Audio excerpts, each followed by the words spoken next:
राजधानी रायपुर में होगा। तो आइए अद्भुत, अविश्वसनीय और अनछुआ तीसरा राष्ट्रीय आदिवासी नृत्य महोत्सव 2022 1 से 3 नवंबर रायपुर। तो आइए हम सब मिलकर इस बार के राष्ट्रीय आदिवासी नृत्य महोत्सव को भी यादगार बनाएं। जय जोहार, जय हिंद, जय छत्तीसगढ़।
गुजरात के मोरबी में पुल में ब्रिज टूटने से 140 लोगों की मौत, मृतकों में 25 बच्चे भी शामिल, 170 लोग किए गए रेस्क्यू।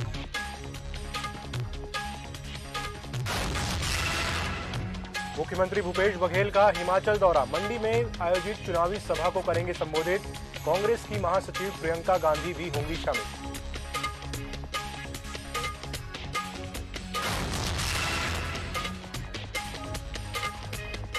प्रदेश कांग्रेस प्रभारी पीएल पुनिया की अध्यक्षता में प्रदेश कांग्रेस कार्य समिति की बैठक, आगामी विधानसभा चुनाव को लेकर बनेगी रणनीति।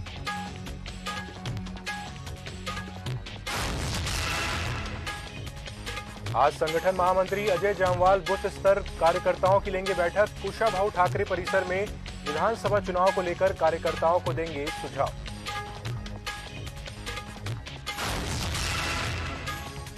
राजधानी रायपुर में आस्था और श्रद्धा के साथ मनाया जा रहा छठ, महादेव घाट के खारून नदी के तट पर उगते सूर्य को दिया गया अर्घ्य।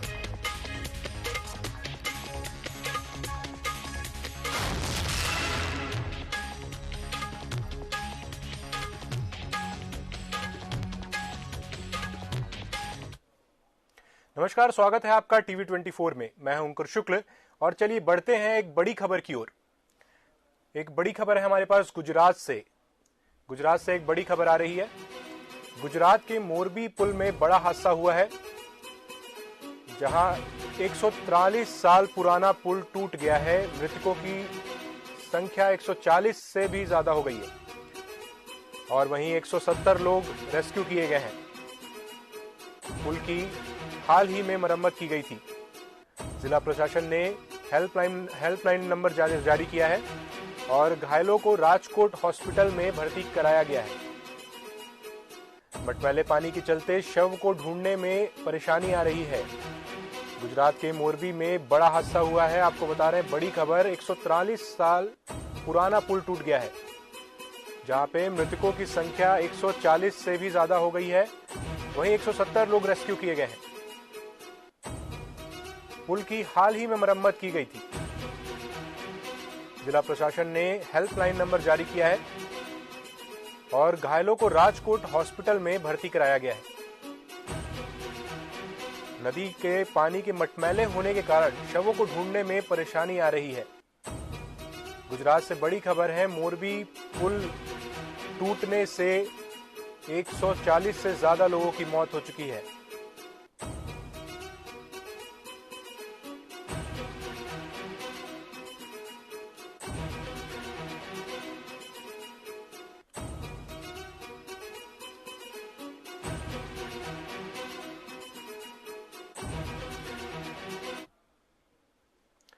स्वागत है आपका न्यूज एट 11 में, जहां आप जानते हैं आज दिन भर प्रदेश में घटने वाली गतिविधियों के बारे में। तो सबसे पहले आपको ले चलते हैं हम दुर्ग से हमारे संवाददाता सुबोध तिवारी जी हमारे साथ जुड़े हुए हैं। सुबोध जी, बताइए क्या होने वाला है आज दिन भर दुर्ग में? अंकुर जी, 3 बड़ी खबर इसमें सबसे पहली खबर है, रायपुर में एक 1500 किलो की कांस्य प्रतिमा जो कि 11 फीट ऊंची है और रायपुर के कलेक्टर परिसर में इसका अनावरण होने को है, ठीक कल राज्योत्सव के दौरान, उसके पहले ही। और भिलाई से इसलिए ये खबर जुड़ी हुई है क्योंकि उस मूर्ति के निर्माता जो मूर्तिकार हैं जी नेल्सन, यानी कि जॉन मार्टिन नेल्सन, वो भिलाई के रहने वाले हैं। और ये पीछे आप निवास देख रहे हैं और बड़ी बड़ी मूर्तियां जो लगी हुई हैं, उन्हीं के निवास के सामने मैं इस समय खड़ा हूं। और इन्होंने केवल यही कांस्य प्रतिमा छत्तीसगढ़ महतारी की नहीं बनाई है, बल्कि इसके पहले भी विशालकाय आदमकद प्रतिमाओं का निर्माण किया है और अलग अलग पूजनीय, धार्मिक और पर्यटन स्थलों पर ऐसी मूर्तियों की स्थापना की जा चुकी है और इन्हें पद्मश्री से भी सम्मानित किया जा चुका है। दूसरी बड़ी खबर है आंगनबाड़ी की। आंगनबाड़ी जो महिलाएं आंगनबाड़ी में जो काम करती हैं, उनका एक बड़ा दल आज दुर्ग जिले में धरना देने को है, हड़ताल पर बैठेगा, जो कि 12 बजे से हड़ताल पर बैठेगा। और एक दिवसीय इस हड़ताल में उनकी मांगे हैं कि उन्हें जो मानदेय मिलता है, उन्हें जो भत्ते मिलते हैं, उसमें वृद्धि की जाए।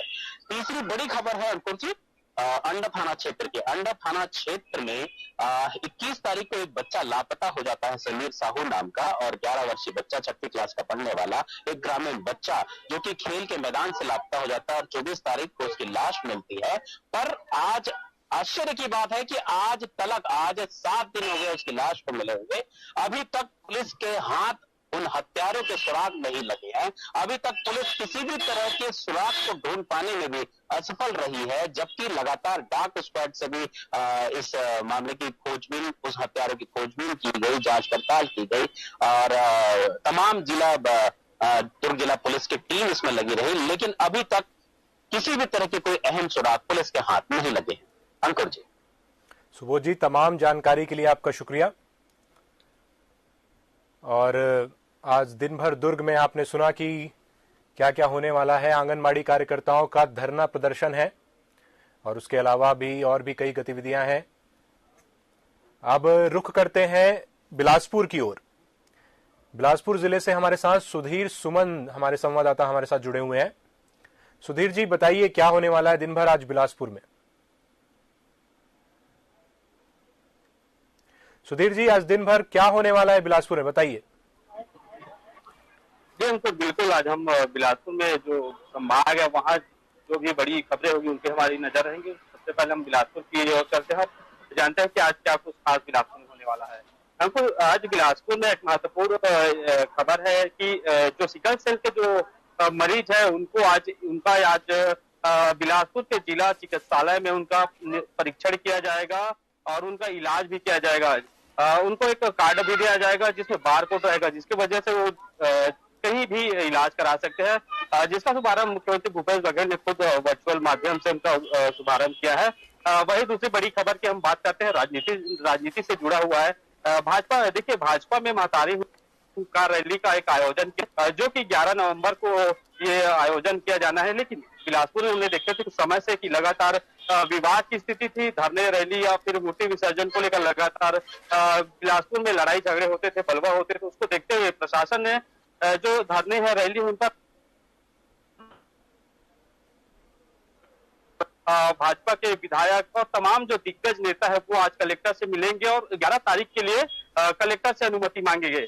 वही अब जांजगीर की ओर चलते हैं और जांजगीर की जो बड़ी खबर है उन पर बात करते हैं। फिर मानसून के जाते ही जो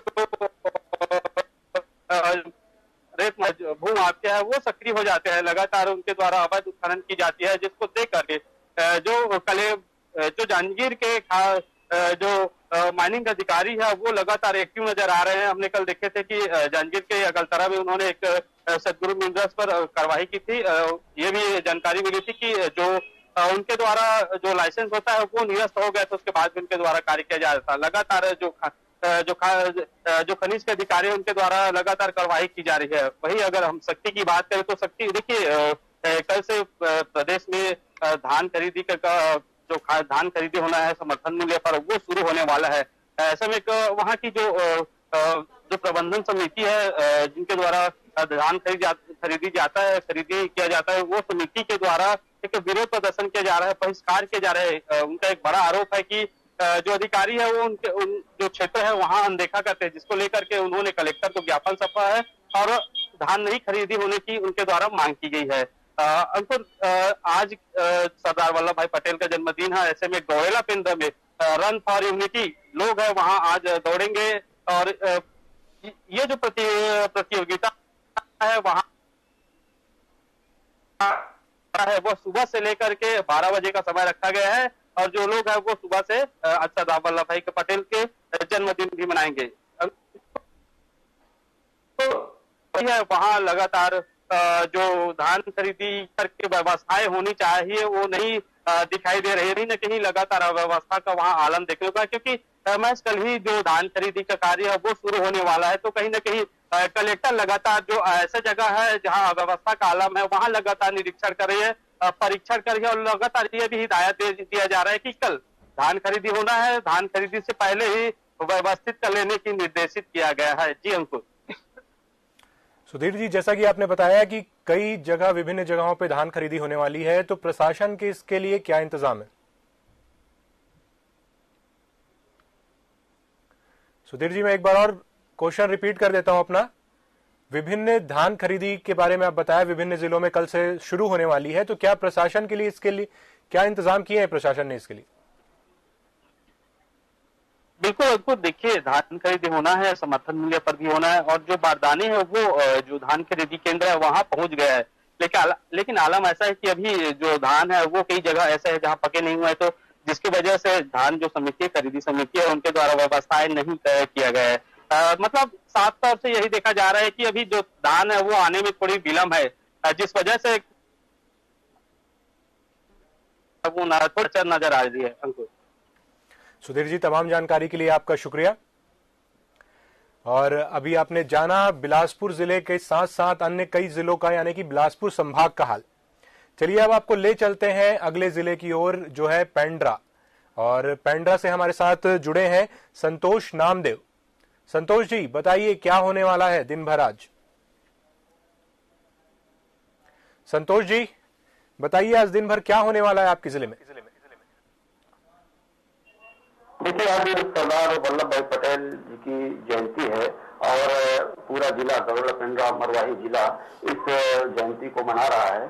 आज सुबह 7 बजे से 8 बजे तक मैराथन दौड़ का आयोजन किया गया। कलेक्टर विजय प्रकाश चौधरी ने हरी झंडी दिखाकर इसका शुभारंभ किया। सहभागियों ने राष्ट्रीय एकता की अखंडता बनाए रखने की शपथ ली। संजय चौक से रेलवे स्टेशन पेंड्रा रोड तक यह सद्भावना मैराथन दौड़ चली और इसमें 5100 रुपए, 2100 रुपए और 2100 रुपए तक सहभागियों को जो प्रथम, द्वितीय और तृतीय श्रेणी में आते हैं उन्हें दिया गया है। और दूसरी बात, 1 नवंबर छत्तीसगढ़ राज्योत्सव मनाया जाएगा और इसकी पूरी तैयारी प्रशासन से द्वारा की जा रही है। मुख्य अतिथि के ध्रुव जो मरवाही विधायक हैं वह होंगे। कोरबा सांसद श्रीमती ज्योत्सना महंत, बिलासपुर सांसद अरुण साव, जिला पंचायत सदस्य अरुण चौहान, इसके सहित कई लोगों की उपस्थिति कल। और साथ ही cricket match, blood donation camp, daily नृत्य, ताइक्वांडो और 8 बजे से रात को 10 बजे तक ऑर्केस्ट्रा का भी आयोजन किया जाएगा। जी, तमाम जानकारी के लिए आपका शुक्रिया संतोष जी। तो आज पेंड्रा जिले में आपने जाना क्या क्या होने वाला है। सबसे बड़ी चीज वहां पे है कि कल राज्योत्सव को लेकर प्रशासन तैयारियों में जुट गया है, जिसमें विधायक, सांसद और अन्य नेतागण शामिल होंगे, जिसको देखकर लोगों में उत्साह भी है राज्योत्सव को लेकर।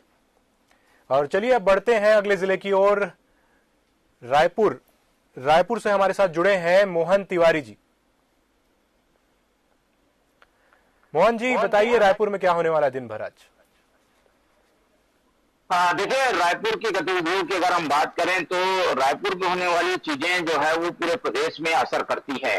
तो आज सुबह से ही अगर हम सिलसिलेवार खबरों की चर्चा कर लें तो सबसे पहले तो छठ का पर्व पूरे हर्षोल्लास से पूरे प्रदेश में मनाया जा रहा है। रायपुर में इसका जो है असर या फिर कहें ज्यादा उत्साह इसलिए दिखाई दे रहा है क्योंकि बड़ी संख्या में रायपुर और उसके आसपास के इलाकों में उत्तर भारतीय जो लोग हैं वो यहाँ पर रहते हैं, और इसीलिए हर घाट में, हर तालाब में, नदियों के घाट में इस तरीके के भव्य आयोजन किए गए हैं, जिसमें छठ पर्व हर्षोल्लास से मनाया गया है। इसके अलावा वल्लभ भाई पटेल की आज जयंती है, इंदिरा गांधी की पुण्यतिथि है, तो उन दोनों के कार्यक्रम भी आज हमें अलग अलग तरीके से देखने को मिले हैं। इस अवसर पर सरकार ने एक प्रदर्शनी का भी आयोजन किया है।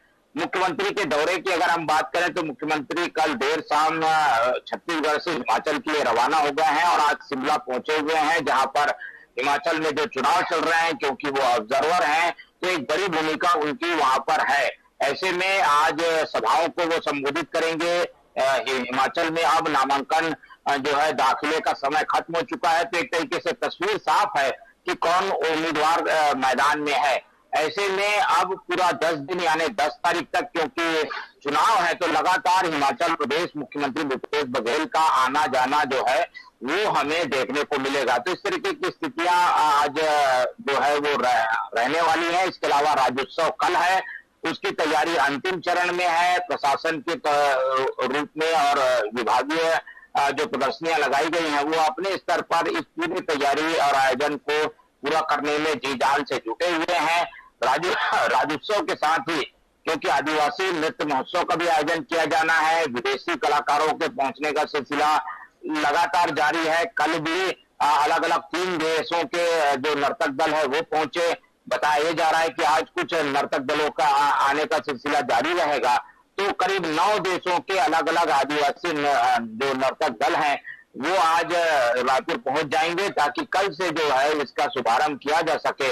तो वो कार्यक्रम भी हमें, क्योंकि नर्तक दल आते हैं, उनका स्वागत जो है परंपरा के अंदाज में किया जाता है, तो अपनी प्रस्तुतियां भी देते हैं वो। तो एयरपोर्ट में एक अद्भुत नजारा उस समय देखने को मिलता है जब ये विदेशी नर्तक दल पहुंचते हैं, तो उस पर भी हमारी निगाह आज बनी रहेगी। सबसे महत्वपूर्ण पॉलिटिकल खबर की अगर हम बात करें तो प्रदेश प्रभारी पीएल पुनिया इन दिनों छत्तीसगढ़ दौरे पर हैं।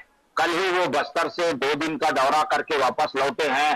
बस्तर क्योंकि एक की पॉइंट है, कहा जाता है कि सत्ता की चाबी है, इसलिए कांग्रेस उस पर ज्यादा ध्यान दे रही है। लेकिन आज कार्यकारिणी की अहम बैठक कांग्रेस ने रखी है, जिसमें पीएल पुनिया और प्रदेश के अध्यक्ष मोहन मरकाम शामिल रहेंगे। हालांकि मुख्यमंत्री बाहर हैं, इसलिए इस बैठक में शामिल नहीं हो पाए हैं, लेकिन इस बैठक में पूरी तरीके से पॉलिटिकल रूप से एक रिव्यू किया जाएगा कि कांग्रेस ने अब तक क्या क्या कार्यक्रम किए हैं और आने वाले महीनों में उन्हें क्या कार्यक्रम करना है।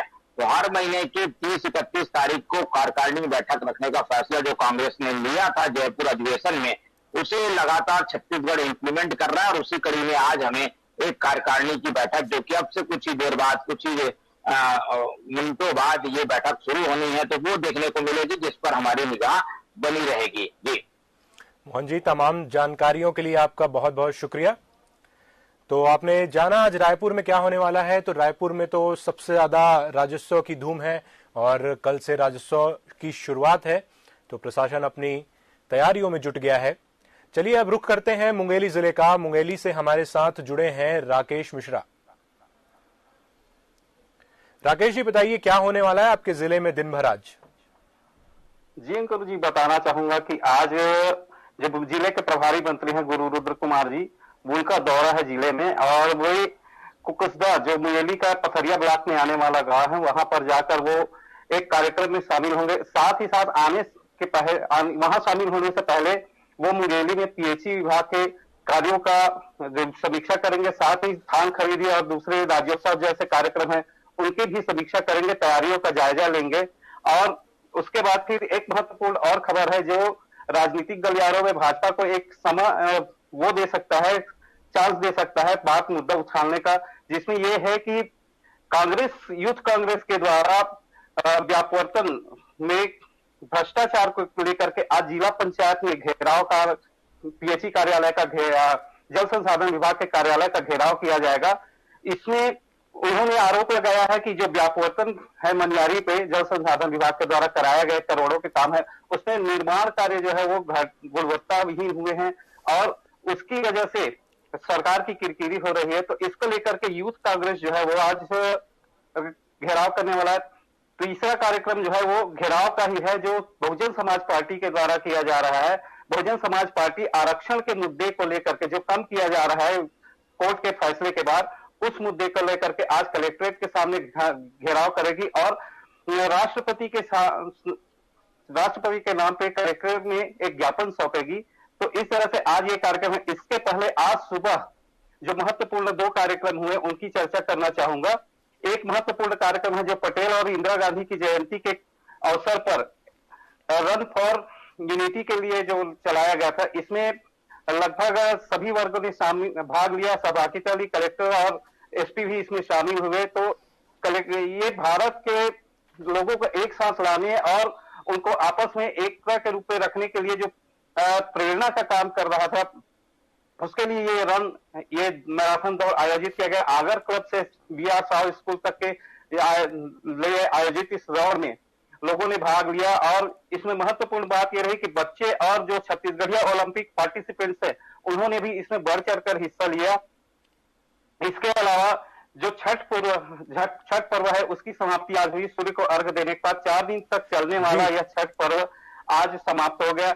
आगर नदी के किनारे राजेश जी, तमाम जानकारी के लिए आपका शुक्रिया। और चलिए अब यहां पर लेते हैं एक छोटा सा ब्रेक, जल्द लौटेंगे।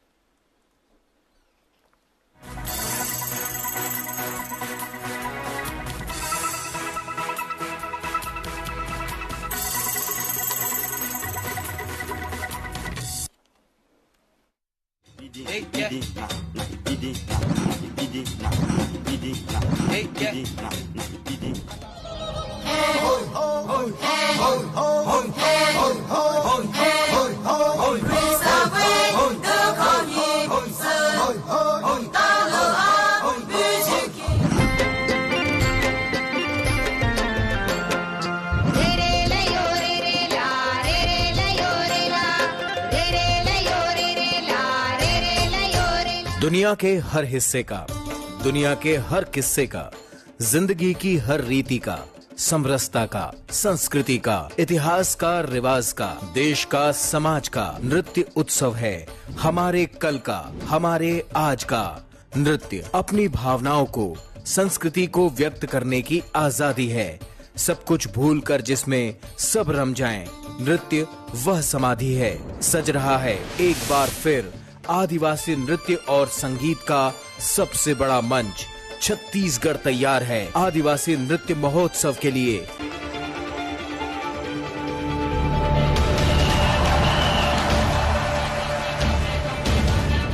जिसमें शामिल होने के लिए आ रहे हैं विश्व के हर महाद्वीप के जनजातीय कलाकारों संग भारत के हर राज्य की आदिवासी संस्कृति और नृत्य का होगा मंचन।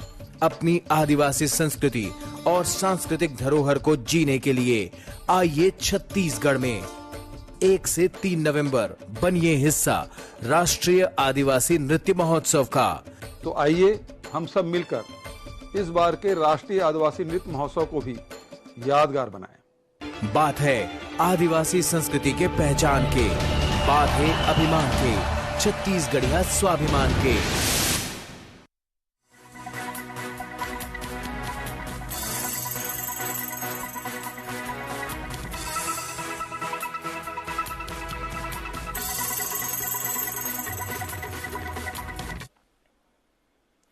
ब्रेक के बाद स्वागत है आपका। चलिए बढ़ते हैं खबरों की ओर और देखते हैं खबरें विस्तार से। गुजरात के मोरबी पुल हादसे में मरने वालों की तादाद सोमवार सुबह तक 140 से ज्यादा पहुंच गई है। मृतकों में 25 बच्चे भी शामिल हैं। वहीं 170 लोग रेस्क्यू किए गए हैं। हादसा रविवार शाम 6:30 बजे तब हुआ जब 765 फीट लंबा केबल सस्पेंशन पुल टूट गया। बता दें कि 143 साल पुराना यह पुल 6 महीने से बंद था। हाल ही में इसकी मरम्मत की गई थी। 25 अक्टूबर को इसे आम लोगों के लिए खोला गया था। रविवार होने की वजह से भीड़ ज्यादा हो गई। हादसे की यही वजह बताई जा रही है। जिला प्रशासन ने हेल्पलाइन नंबर जारी किया है। घायलों के इलाज के लिए मोरबी और राजकोट हॉस्पिटल में इमरजेंसी वार्ड बनाया गया है। एनडीआरएफ अफसर ने कहा कि इतनी मौतें पहली बार देखी हैं। नदी के मटमैले पानी में हमें लोगों को ढूंढने में दिक्कत आ रही है। उन्होंने आशंका जताई कि पुल के नीचे भी शव फंसे हो सकते हैं।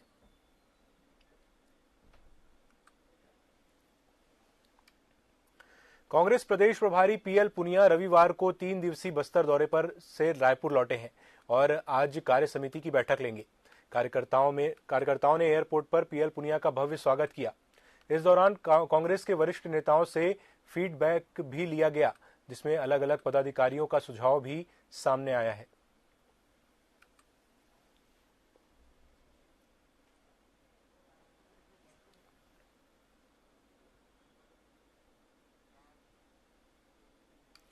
लोक आस्था और सूर्य उपासना का पर्व छठ छत्तीसगढ़ की राजधानी रायपुर में आस्था और श्रद्धा के साथ मनाया जा रहा है।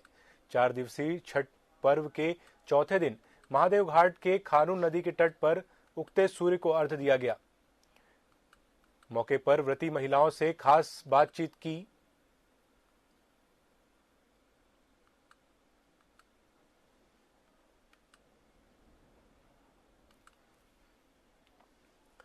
भिलाई में विजिलेंस अवेयरनेस वीक के तहत सेल बीएसपी में भारत रूस दोस्ती के प्रतीक मैत्री बाग के मोमबत्ती गार्डन में ड्राइंग और पेंटिंग प्रतियोगिता का आयोजन किया गया, जिसका विषय भ्रष्टाचार मुक्त भारत विकसित भारत था और 2 घंटे चली इस प्रतियोगिता में दुर्ग भिलाई के दर्जनों स्कूल के 250 से ज्यादा बच्चों ने अपनी तुलिका से कैनवास पर विषय अनुसार रंग बिरंगे चित्र बनाए।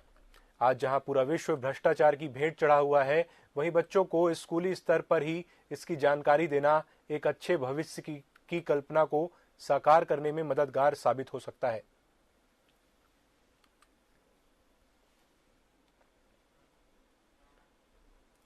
भारतीय जनता पार्टी धमतरी की तीनों विधानसभाओं की महत्वपूर्ण बैठक रविवार को हुई, जो कि शहर के राधाकृष्ण भवन में हुई और करीब 7 घंटे तक चली, जिसमें शामिल होने के लिए भाजपा के क्षेत्रीय संगठन मंत्री अजय जामवाल, प्रदेश महामंत्री संगठन पवन साय सहित संभाग पूर्व मंत्री अजय चंद्राकर सहित जिला और विधानसभा स्तर के सभी नेता पहुंचे थे।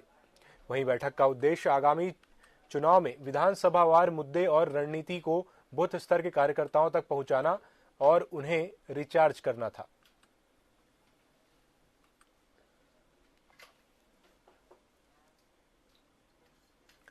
लैलूंगा में दुष्कर्म करने के आरोपी को पुलिस ने गिरफ्तार कर लिया है। बताया जा रहा है कि युवती के रिपोर्ट पर लैलूंगा पुलिस ने शीघ्र कार्रवाई करते हुए आरोपी को गिरफ्तार कर लिया।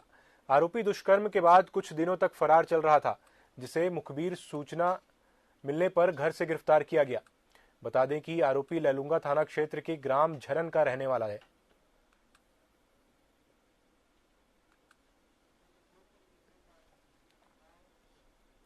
बुलेटिन में अभी के लिए इतना ही। आप बने रहिए टीवी 24 के साथ। नमस्कार।